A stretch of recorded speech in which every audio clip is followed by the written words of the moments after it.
இந்தியாவே மிகப்பெரிய அளவுல ஒரு சோகத்தோட பார்த்து கொண்டிருக்கின்ற ஒரு இடம் எதுன்னு பார்த்தீங்கன்னா, கேரளாவை சார்ந்த வயநாடு தான்.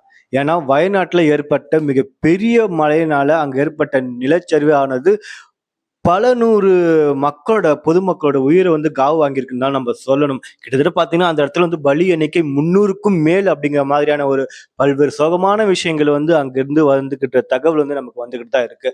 இந்த வயநாடு நிலச்சரிவுக்கு வந்து சில முக்கிய காரணங்கள் என்ன அப்படிங்கிற மாரியான விஷயங்கள் வந்து நம்ம ஆராயும்போது, பல்வேறு அதிர்ச்சிகரமான சம்பவங்கள் வந்து நமக்கு வந்து தெரிஞ்சுட்டு தான் நம்ம சொல்லணும்.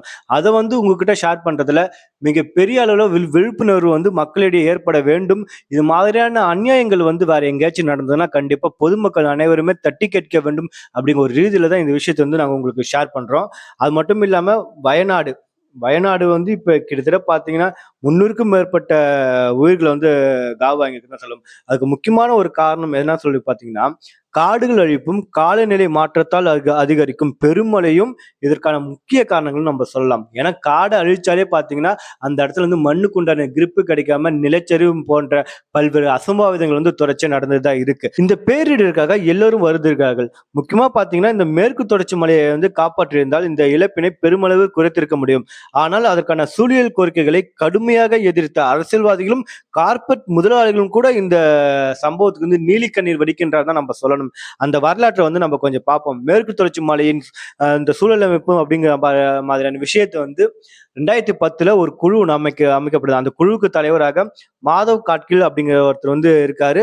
அவர் வந்து 2011ஆம் ஆண்டு அக்குழு அளித்த அறிக்கையில், மராட்டிய மாநிலம் முதல் கேரளா, தமிழ்நாடு வரை மேற்கு தொடர்ச்சி மலைத்தொடரின் 1,29,037 சதுர கிலோமீட்டர் பரப்பளவை கிட்டத்தட்ட பார்த்தீங்கன்னா 75% வந்து பாதுகாக்கப்பட்ட ஒரு மலைப்பகுதியா அறிவிக்க வேண்டும் அப்படிங்கிற ஒரு விஷயத்த வந்து சொல்லியிருந்தாங்க.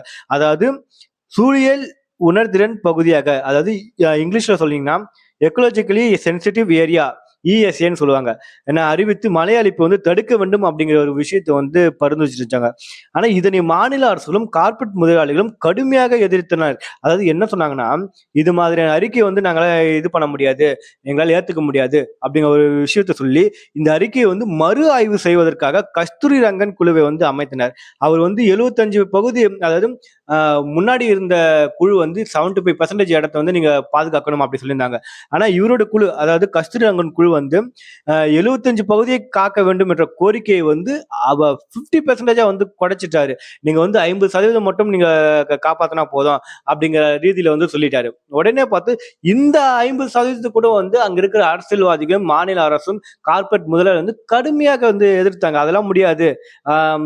எங்களை பொறுத்த வரைக்கும் பாத்தீங்கன்னா, இதை வந்து வெறும் 37%, அதாவது கிட்டத்தட்ட 56,865 சதுர கிலோமீட்டர் பரப்பளவை மட்டும்தான் நீங்க வந்து இஎஸ்ஏ பகுதியா அறிவிக்க வேண்டும் அப்படிங்கிற விஷயத்த வந்து கிட்டத்தட்ட பாத்தீங்கன்னா 5 முறை திருத்தப்பட்ட வரைவு அறிக்கை 6/7/2022 அன்று வெளியிடப்பட்டது.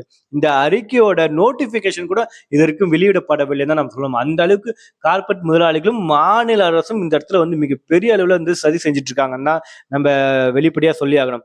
அது மட்டும் இல்லாம மேற்கு தொடர்ச்சி மலைத்தொடரை காப்பாற்றுவதற்கான மிக முக்கியமான பரிந்துரை வந்து கடந்த 14 ஆண்டுகளாக வரைவு நிலையிலே தான் இருக்கு.